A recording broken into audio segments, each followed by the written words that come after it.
Hi, I'm Dr. Avis Williams, the proud superintendent for Selma City Schools. As superintendent, one thing that I have to do regularly is review a massive amount of data. Our partnership with PARCA has made this so much easier. They created a dashboard where we're able to look at multiple data sources and update it in a time efficient as well as cost efficient manner. And we truly look forward to our continued partnership with PARCA as we grapple with new data sources and ensure that we're doing all that we can for our scholars and our families. So we look forward to partnering with PARCA and thank them for the work that they've done for Selma City Schools thus far. Good morning. Welcome to day 3 of the 2021 PARCA Annual Meeting. I'm Ryan Hankins, Executive Director of PARCA. We're glad to have you with us again this morning. On behalf of our board, staff, investors, and partners, thank you for giving us your time this week. I also want to thank our many sponsors who have made this event possible this week. And today we recognize Birmingham Bound, Blue Cross and Blue Shield of Alabama, Harper Technology, and the Huntsville Committee of 100. Thank you for your support and investment. Yesterday, we discussed local efforts to address access and adoption. Today is a little bit different. Today is a chance for you to join in the conversation and literally share your voice with us. And together imagine what full broadband access and adoption could look like. Our host for the day is PARCA board member Bryson Stevens, chair of EBSCO. Bryson, welcome.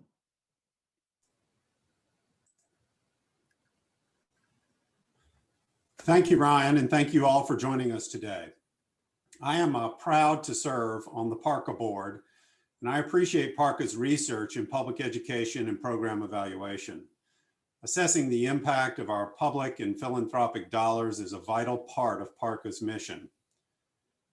Our core business at EBSCO is about connecting people with the information they need.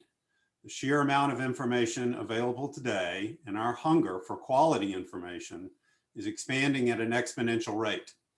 But too many people in Alabama are disconnected. I'm inspired by thinking about what full broadband access and adoption could mean for our students, our businesses, and our quality of life. So I'm particularly excited about today's session. Yesterday, Chris Mitchell shared 3 possible goals for Alabama. Number 1, to obtain 100% residential access. Number 2 was to have all public housing units fully connected within 18 months. And number 3 was to have full gigabyte access by the year 2030. Today, 3 others will share their visions and dreams, and then you will have the opportunity to join the conversation. We want to hear your voice, literally, your ideas, your dreams, your priorities for broadband in Alabama. We are joined this morning by Alison Bryant, VP Research and Enterprise Lead, Technology and Digital Equity at AARP. Good morning, Alison. Good morning. Monica Baskin, Professor at the Division of Preventive Medicine and Associate Director for Community Outreach and Engagement at the O'Neill Comprehensive Cancer Center at the University of Alabama, Birmingham School of Medicine. Good morning, Monica. Good morning. And Vic Wilson, who is the Executive Director, the Council for Leaders in Alabama Schools. Good morning, Vic. Good morning, Bryson.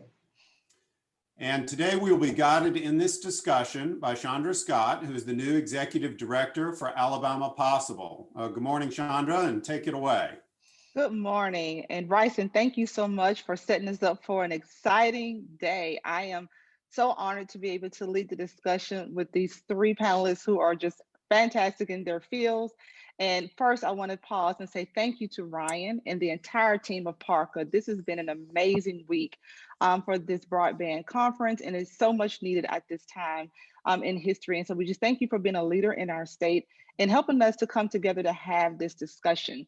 I want to quickly just give a summary of what I've heard for the week and what most of you have heard as you've attended these sessions throughout this week. the one thing that I really got my attention was just defining served, just starting with the definition that we all can ground our thoughts and our aspirations around, and understanding what the minimum standards are that are in place now and how do we expand upon that to make sure the services that people in our state receive are adequate.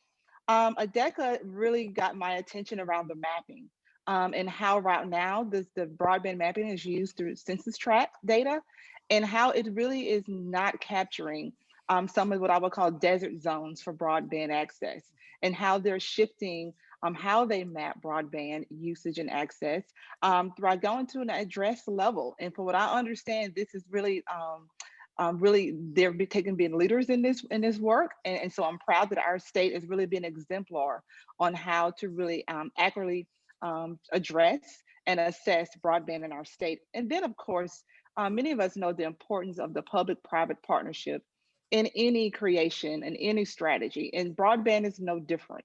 And how do we co-create together in this state to make sure every Alabamian has, adequate access, and not just access, but also can afford the access. And so today I am just honored to be able to lead this discussion. I'm Chandra Scott. I am the Executive Director of Alabama Possible. And today it is not about me. It is so about Monica, Alison, and Vic here, and being able to share their aspirations around broadband. And of course, what I'm really looking forward to is hearing from you all today, our attendees. And so you will also have the opportunity to share and your thoughts and your aspirations and inspire us on how we can begin to co-create a strategy going forward. So let's get started. I want to set everyone up with the same question, and you just share from your perspective on this. And so we're going to start with Alison. And so I just want you to share with us, how do you imagine a strategy to advance digital planning in Alabama that will lead to the adoption of a robust broadband access strategy? So now we want to hear from Alison. Thank you so much. Can you folks see my screen? I'm hoping. Yep. Okay, good. So this morning, first of all, I'm really, really pleased to be here with you folks this morning. And I'm going to be focused on the conversation around older adults and bringing their voice into this conversation this week. And thank you again also to PARCA and also to the AARP state office for giving me a few minutes today to share what I think is the vision for older adults and connectivity in Alabama. So I'm just going to set things up really quickly and then give a few ideas of where I see this going. To give you an idea of the power of the 50 plus in Alabama, there are a huge cohort of the population, and that's a growing cohort. We're going to see older adults, and by that I mean 50 plus, growing over the next several years.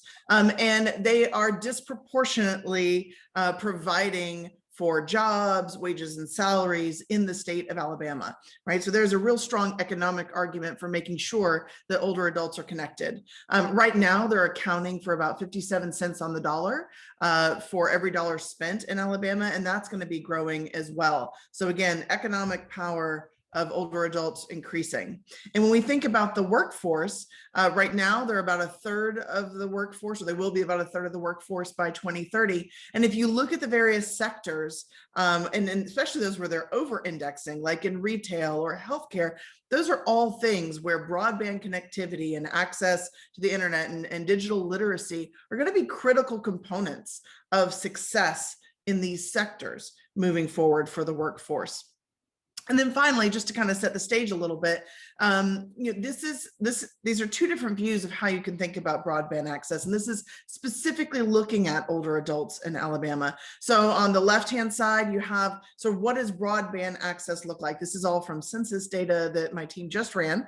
So hot off the presses. So that gives you a sense. The darker blue are those areas in the state where older adults are more connected, and the lighter colors going down to the yellow is where they're less connected. And when we say connected in this particular term, we're not just talking about actual, do they have a wireline or other kind of access to broadband? We're also talking about, are they then online? Because we know that for older adults, it's not just about access to the broadband, although that is the number one thing we got to get fixed. But then it's also about the digital literacy on top and those kinds of issues.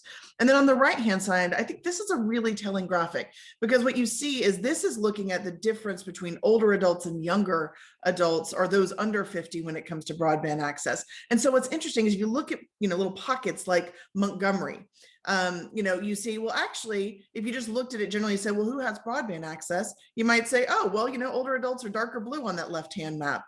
But when you look at it in the context of the differentiation of generations, you see, actually, there's a massive gap in Montgomery for those that are younger and are older. So I think keeping those different frames in mind are important. And so here's my vision for a connected Alabama. First, that especially for older adults, everyone can sign up for their COVID vaccine, right? A lot of those things are moving digital. We have seen a lot of movement, certainly from AARP and folks trying to volunteer to help people get online so that they can get their COVID vaccine. But it can be really complicated, especially for people who are not digital natives or who are not used to using digital technology, and especially in our oldest age groups where we see more of a disconnect from a technology use standpoint. That entrepreneurship would be open for everyone. We know that there's a huge move towards entrepreneurship with older adults. And in fact, across the US right now, 1/4 of new enterprises are being started by 55 to 64-year-olds. But how do we continue to open that up and open that up for even older adults? So entrepreneurship needs to be for everyone. Technology connectedness is really the underpinning of that in the economy today. That no older adult would be socially isolated. And I think especially in the world of COVID, we have seen such issues around social isolation for older adults, whether they're still in their own homes or they're in assisted living facilities or other spaces. They're disconnected from their communities. Often those who are heavy volunteers haven't been able to go do that. And certainly they've been disconnected from their grandchildren. And so being able to be connected is important. We've seen use of technology for social connection increased dramatically, almost by 50%, I think, over just the past year. And what we're hearing from older adults is they want that to continue. Even when they can still see their grandkids, they want to use this as another way to stay connected more often. And that's really important for their health. That older adults are portrayed as being tech savvy. We've done research looking at how the media is showing older adults, and it's not in a very positive light.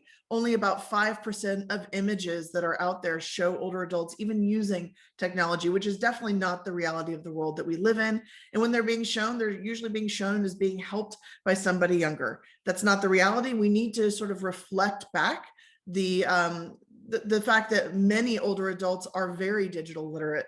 That's an important part of also changing their own self-perceptions. And finally, and this is really an underpinning, we need to make sure that technology is being co-created with older adults. We're huge advocates of inclusive design at AARP. So this is not about segmenting older adults and just creating stuff for them. This is about using them as one of the core consumer groups when you're developing technology. We know that inclusive design helps everyone. In the same way that expanding a sidewalk helps someone in a wheelchair or with a walker just as much as it does with a mom with a stroller, it's the same thing with technology. So we want to be able to see more technology built with older adults in mind. So looking forward to the rest of this conversation, happy to be representing AARP and also to be part of a conversation in Alabama where I grew up and did my master's at the University of Alabama. So this is feeling like old home week for me. Alison, thank you so much for sharing such important information about how I like to call our seasoned citizens and the data around broadband impacts their lives. And so now we want to shift to Ms. Monica Baskin to really bring us the aspect around health and how it impacts around broadband. Great. Thank you so much, Chandra. And I definitely echo a lot of the things that Alison has mentioned and would just say, I share her vision as well. But thinking about health specifically, I think it's really important. And my vision is for everyone in our state to have access to high-speed internet. So that broadband internet, I think, is the ultimate goal there. And I'll share with you a little bit why that is the case and how that relates to health and getting everyone access to high quality medical care. And for those of you who participate regularly in these meetings, you might recall that I was a speaker last year. And last year we were talking about, sort of what are some of the thoughts about Alabama's third century. And I was speaking also about health. So interestingly enough, when I went back through my presentation, one of the slides that I presented talked a lot about what we needed to do in terms of bridging the gap in terms of individuals' access to healthcare and making sure that everyone had that. And I brought up a great program that we have at UAB around telemedicine, and use it as an example for how we are able to, provide quality care through consultation by working largely with a lot of the Alabama Department of Public Health, local offices, and providing consultation from our physicians down to local communities. And talked about that as improving healthcare for sure, but also reducing emissions in terms of people driving. Talked about a lot of different things that would be an asset to that. Well, that was sort of, I think, in January of last year, certainly well before COVID hit. Didn't realize just how critical that infrastructure has been over the last year, where we're able to provide great care. So one of the things that we were able to do very quickly was to transition when early in the pandemic, when we were closing down facilities, not doing elective surgeries, not having some of the preventive care, because we had some infrastructure in place with telemedicine, we were able to quickly sort of transition over some of those in-person visits to being delivered via telephone, and then ideally via video. And what we learned early on is that there was still a disparity there. So we wanted to investigate whether or not telemedicine was going to be a promising way to close the healthcare gap, particularly for those who are medically underserved. And we have, approximately 50 to 60% of our population are in areas that are considered to be medically underserved. So whether or not that's a lack of primary care providers, specialty care, hospitals, and so forth. So we looked at data from early in the pandemic, from March through May, to see, what was the uptake, if you will, of our move to telemedicine. And probably not surprising to many of you who are participating here, what we found is that we had a tremendous, almost 75,000 visits in that period of time.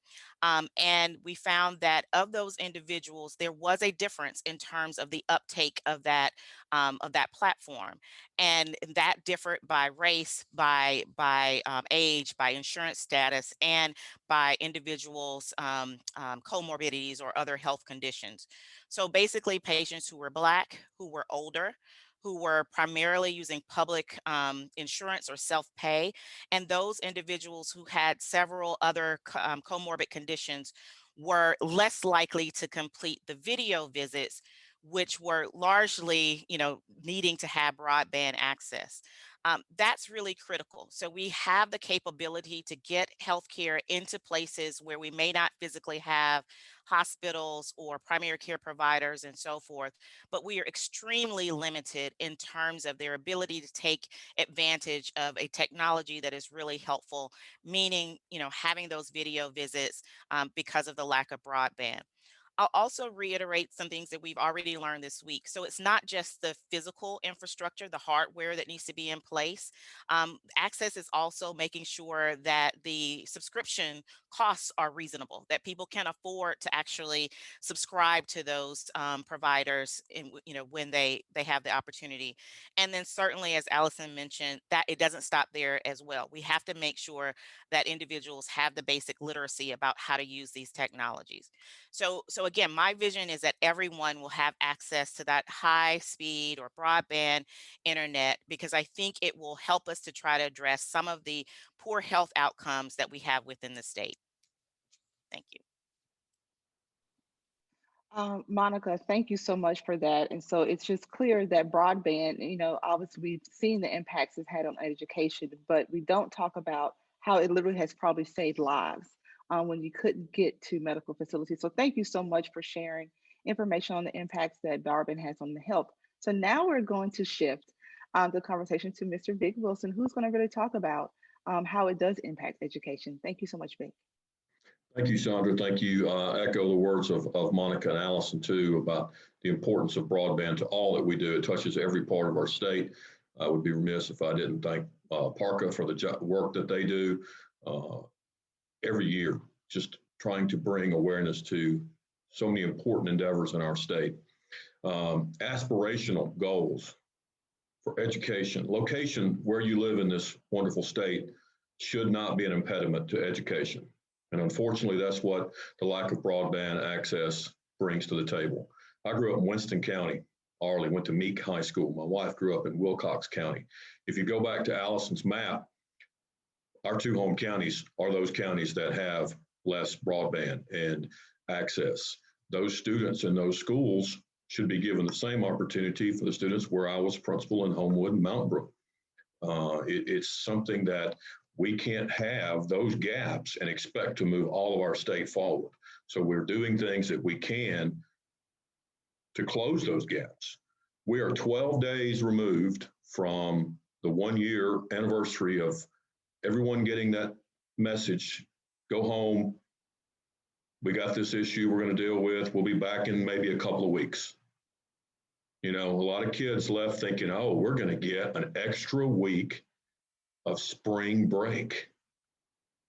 Some students still haven't come back from that spring break face to face. And we know how important it is. So what we did last year, I commend everyone in this state for the emergency teaching, which is what they did last year. And they took the time to learn from that. And then starting in this August, they put in virtual platforms. All of those virtual platforms are not able to get to the students, much like Alison mentioned about, and sadly, Alison, I'm in that category now. I didn't know that. I was listening intently as an older adult. And same for Monica when she spoke. I'm thinking, I'm going to need that healthcare stuff. So it's not just my mother and my in-laws, and it's not just my nieces and nephews. It's the entire state. Your location should not be a barrier to learning, just like everybody else across the street. Not much else needs to be said. We've got to do whatever it takes to get the broadband access. This is this generation's telephone. This is this generation's television. You know, that's how we used to get information. Well, this is how we get information now.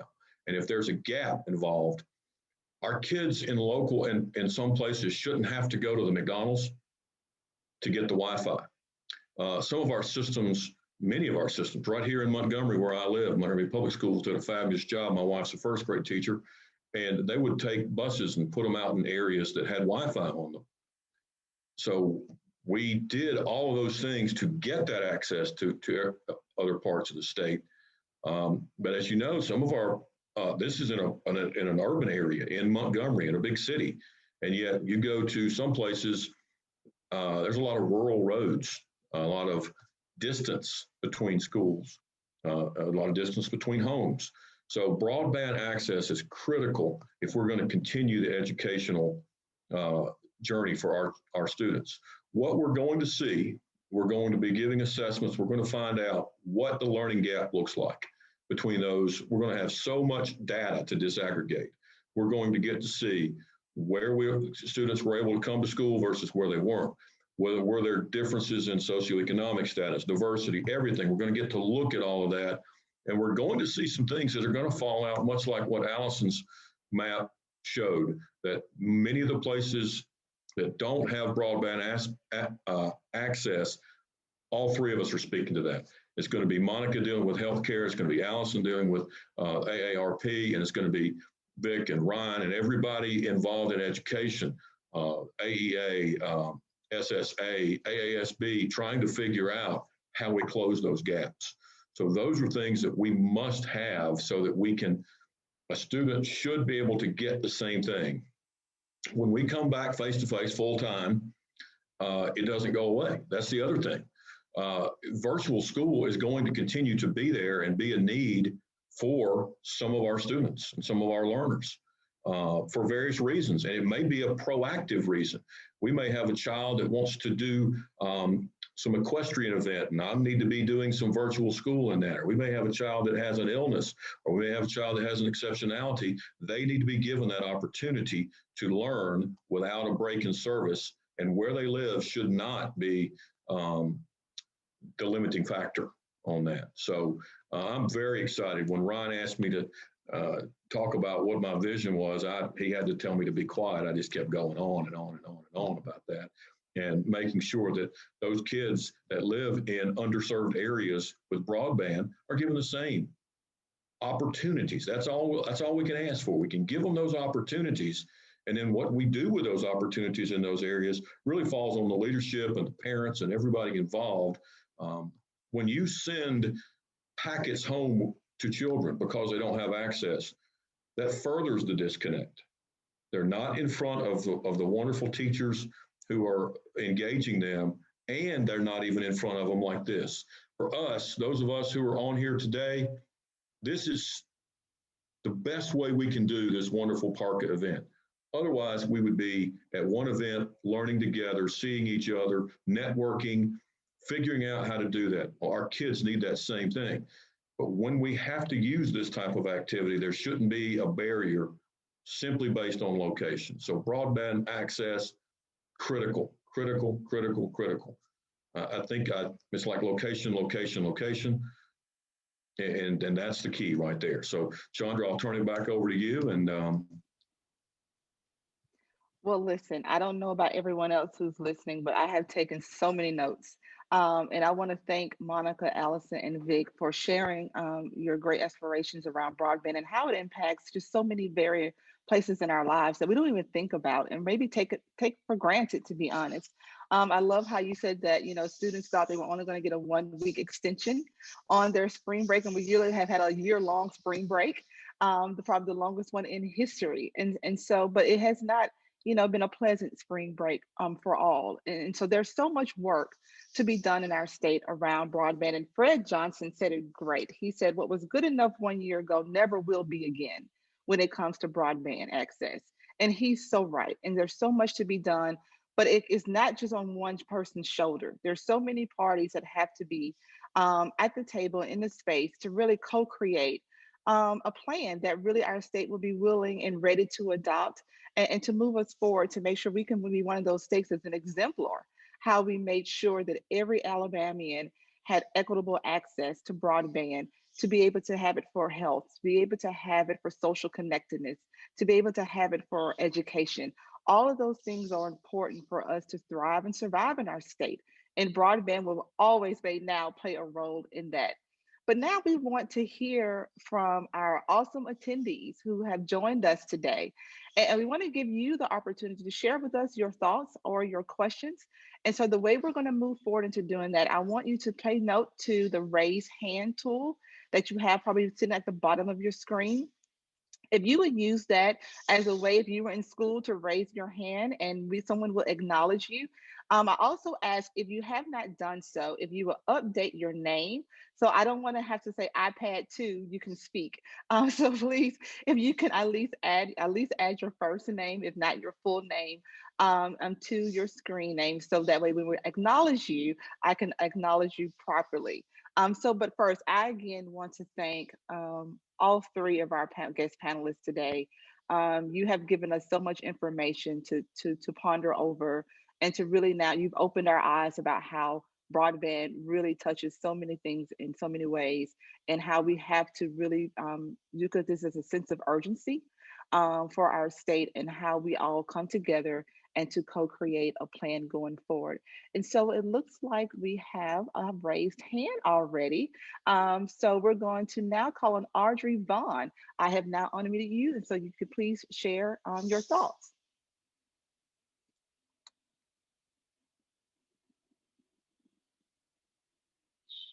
Audrey, it's all yours.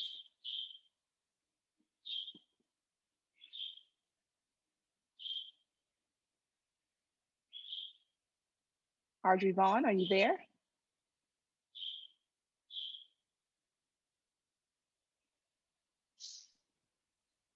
Chandra, it's showing that Audrey is muted still. I see her name on the screen, but she's still muted.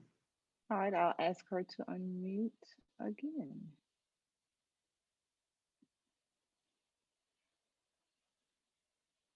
All right, we'll come back to Miss Audrey. Now we're going to go to Ashton. I think she's unmuted now, Chandra. Oh, she is? Okay. Can you hear me? Yes, Audrey, we can. I apologize. I was just trying to get some clarification on, of course, the COVID epidemic has shown some of the problems with broadband connectivity for some people, for students and that sort of thing, which you've addressed. I was just wondering, how ordinary people can get involved in trying to move the needle to make that access more available in rural communities so that children have an equal access to the technology to help them learn, as well as be able to plug into health information, anything you all could talk about along that line. Any of our panelists want to take Ms. Audrey's question? I would say that that's a good question, Audrey, but I'm pretty ordinary too. So we're all ordinary. I think that your voice is your voice and use it. And if you, wherever you live, letting those around you know the importance. If I, again, from Arley, I'm going to make sure that I'm doing things with our city council, anything I can do, but I'm doing things with our school because it's going to take the whole village, so to speak, to be able to get that access in there. And then that's probably going to come from your state legislators. We have some wonderful state legislators right now who are working to get broadband access. There's some bills out there. We also have engaged our national leaders. I was on calls last week about any of the COVID relief bills to help us with this broadband. And that is going to be funding that will come in, and it will actually be the tide that will lift all of our boats if we're ready. You know, a rising tide, they say, lifts all boats, but only if those boats can float. They've got holes. You know, we've got a lot of issues that we have to do, each of us. And when that money comes, if it does, we have to have the infrastructure in place so that we can do that. I have a place where I like to hunt that is right next to a huge tower. I can be on that property in the middle of nowhere with 5 bars and then go to my in-laws, which is closer to town, and have no access. So we've got to flip that. You know, I don't need all the kids going out to some hunting property just to get access. They need to be able to get that access where they are. So Audrey, back to your question is, I would engage the leaders in wherever you live and let them know that, what can I do? Ask them, what can we do to help get this information out? And if I can just join in on that, I think from AARP and the State Office of Alabama, this is one of the issues that they're taking on. And again, yes, we're focused on older adults, but anything that we do for older adults is obviously for the broader good, right? So, and I know that they're focused on this. So you can certainly reach out to your Alabama State Office, and they're known as their red shirts going up to the state capitol to talk about the issues for older adults. So that's one way you could do it. I think in particular, if you're looking for ways to locally help, especially with getting older adults on right now for the COVID vaccine, which of course is such a time sensitive issue. If you go to createthegood.aarp.org, that is our volunteer site. And you can actually search now for at home or in-person opportunities to help get people COVID vaccines. So if you are digitally literate and you have broadband, you can actually help others who are not by volunteering to do that. And that's one place, it's sort of a clearinghouse that pulls together all kinds of local opportunities to do that. So you can search by your zip code and see who's doing what and how you can get involved there. So those are more specific ideas, but glad to have individuals involved. I think raising your voice is going to be critical to get this moving. I would also say that one of the things that we did when I was in Hartselle, the principal came up with an idea. It came from the students. Every year, one student said, my grandparents got this device and can't use it. And he taught them how to use it. Well, then we opened up the school on one Wednesday a month, and adults could come in, and our kids taught the adults how to use all those devices. It was really great. And it really became very clear when we had people a lot younger than whatever our grandparent age would be that still didn't know how to use those devices coming in, try to figure that out. And it really was a wonderful way for our students to engage older adults in how to use those devices so that they could be connected as well. Audrey, thank you so much for that question, and I hope we're able to answer that for you, and hopefully you'll get engaged by reaching out and advocating through your leadership in your region. So next we have Ashton.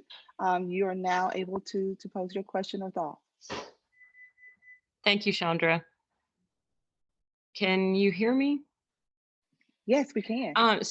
Thank you. So I wanted to know, what are some of the specific policies and laws that prevent businesses from expanding broadband in rural areas?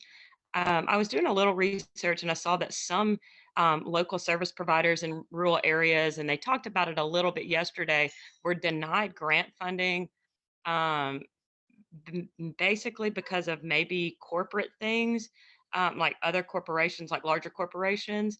But I really wanted to know the specific policies and laws that are preventing these businesses from expanding, so that way we know kind of what to bring up to our legislators. Okay, panelists, any of you want to take on the policies that may, or practices may be blocking businesses from helping to expand broadband? Looks like, I know most of the panelists here aren't really those who are writing policy or pushing policy. So that may be a question that we can definitely help elevate for you, Ashton, to others who are in that space. And we'll be glad to be able to share that information with you so it can help you push forward with a strategy, because it sounds like you're ready to put something to action. And we want to make sure we equip you with the right information. So we will be sure to reach out to you and give you information about what policies could be in blocking or barriers to having businesses to be able to participate and help expand broadband access. Thank you so much for your question. All right, so it looks like next up we have Larkin. So please feel free to unmute, and now you may have the floor. This is Larkin. Larkin did not mean to ask a question, so I apologize. Well, it was great to hear your voice, Larkin. Larkin was typing an email. Thank you. Okay, let's see. Next here we have EJ Smith. We are now ready to hear from you.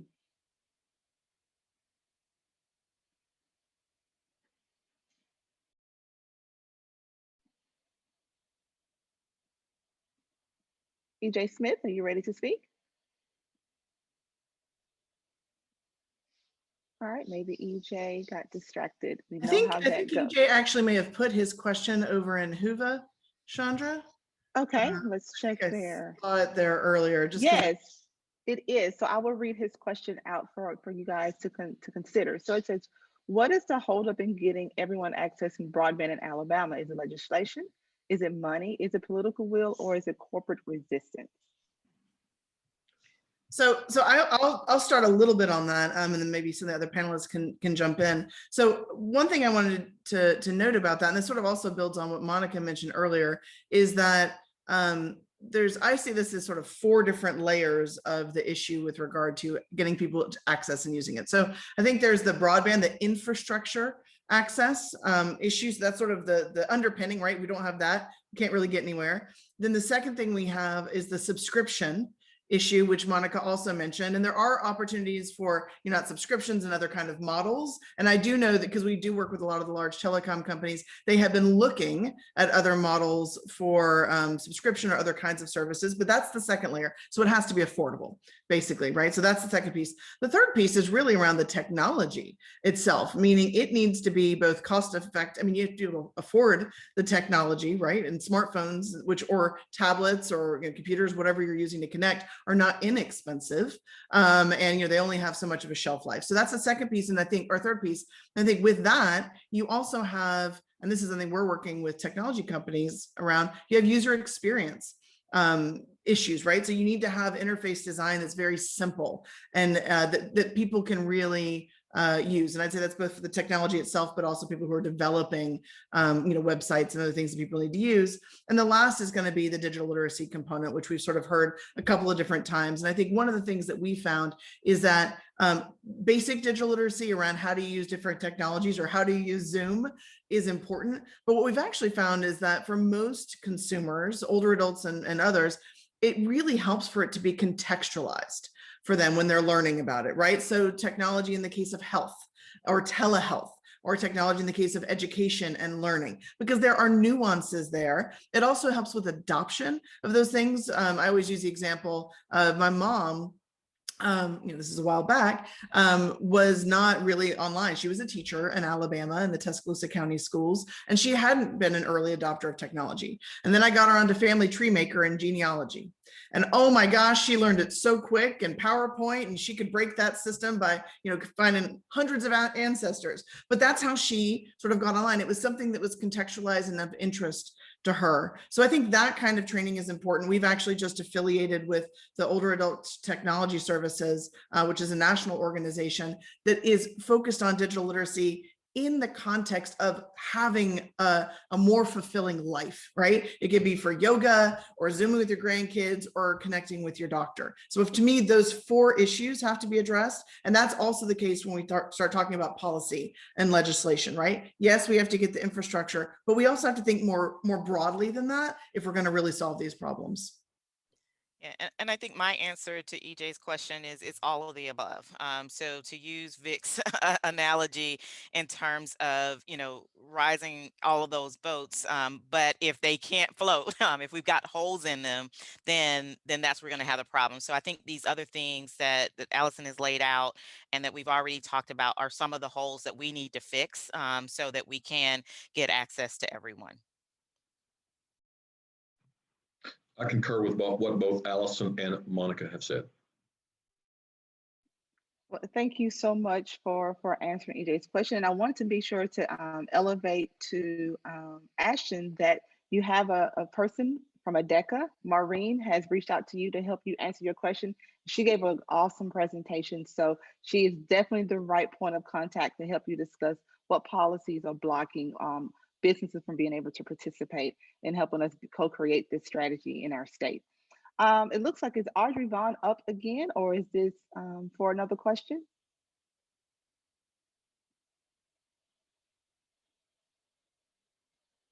Okay, maybe not. Maybe just need to close that one out. So next we have up Jason Shelton. You now have the floor, Jason. Good afternoon. Can you hear me? We can. Go right ahead. Excellent. Well, first off, I apologize. I'm actually in Tennessee. So I'm close enough to the Alabama line. And we are also a local internet provider as well. In fact, we're the only company in Lawrence County, Tennessee, that actually delivers the gig to our customers. And I've heard a lot. I've participated in the forum over the past week, and I appreciate what y'all are doing. And much like Fred, which I actually know, we find ourselves having to do a lot of education. And everything that has been spoken about this week has been absolutely spot on in terms of reaching out to legislators and, the need for broadband, being able to work from either work from home or visit medical providers and those sorts of things. And I wanted to mention a couple of different programs that how we've been able to kind of bridge that technology gap is in a couple of different manners. Number one, obviously through state programs. Luckily, we've been very fortunate at Loretta Telecom to be winners in the various Tennessee Broadband Award Program.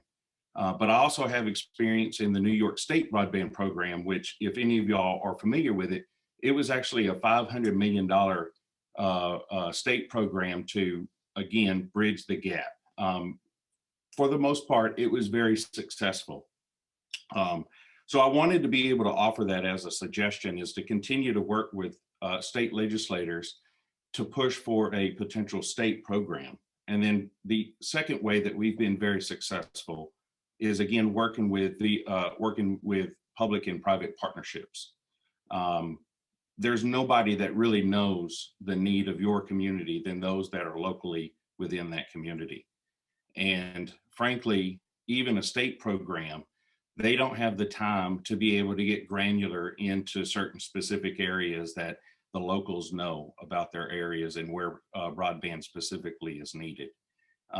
So local public-private partnerships are also another suggestion that I would also offer in being able to help bridge the gap. But ultimately, I apologize for kind of jumping in on something in Alabama and getting in, you know, y'all's business, if you will.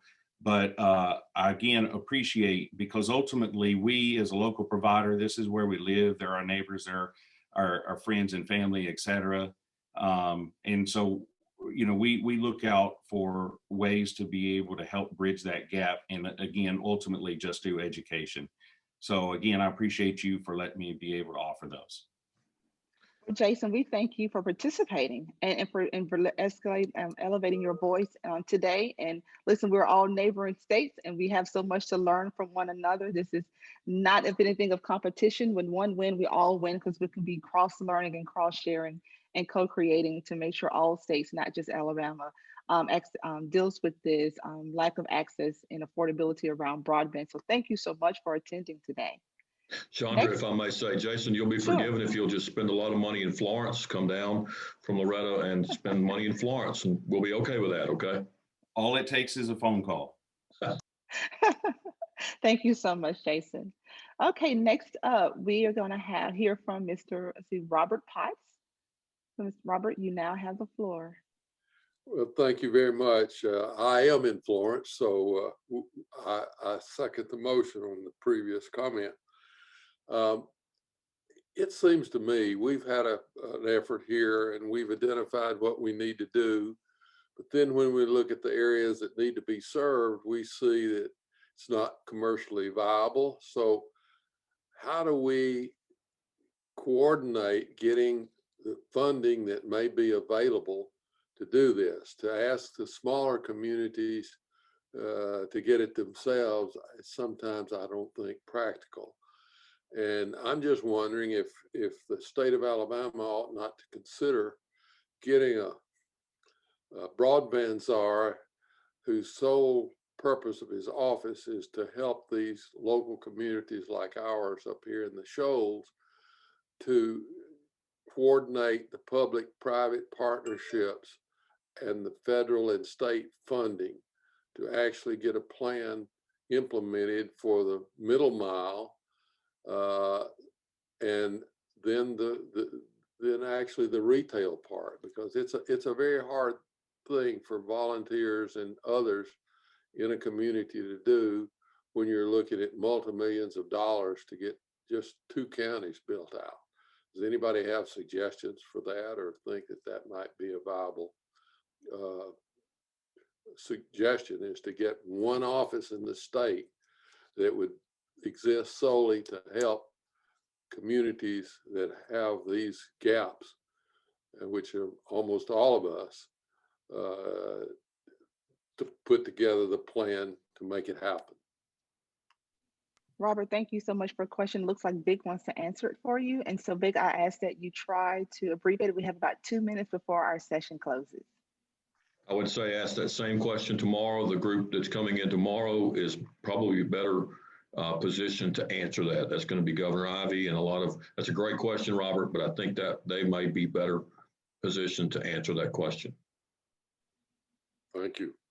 Well, Robert, we look forward to seeing you again tomorrow, and be sure to bring that question right back with you to be able to share that and hopefully, you know, engage others into a conversation to elevate that as being a possibility. This is all about co-creating. So every question helps us think about ways to really put together a strategy for Alabama to lead into the adoption of a very robust broadband plan for our state. So again, I just want to say thank you to Monica, Alison, and Vic, and of course, all of our attendees who shared your questions and thoughts today. This has been such an exhilarating experience, and thank you, Ryan, for entrusting me to moderate such an awesome panelist.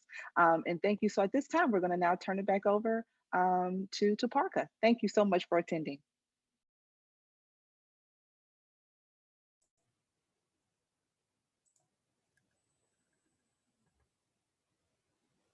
Thank you, Chandra, Alison, Monica, Vic. That was a great discussion. And I'd like to thank all the PARCA attendees for sharing your views on what Alabama's broadband goals should be. Personally, I was struck, impacted by Vic's comment, critical, critical, critical. And I would agree. I think broadband, in my opinion, is like a utility, like electricity, gas, water, sewer, and that's the way we need to be thinking about it. And Robert's suggestion there at the end, I thought was a great next step, an action item. We need to move into action mode and get a plan together at the state level, federal level to make it happen. And I look forward to hopefully seeing that done. Tomorrow, we hope you all join us for our final sessions. That's going to include conversations with U.S. Rep. Robert Adderholt and Terry Sewell, as well as former U.S. Senator Doug Jones and the Governor of Alabama, Kay Ivey. And so thank you all for joining. Appreciate it.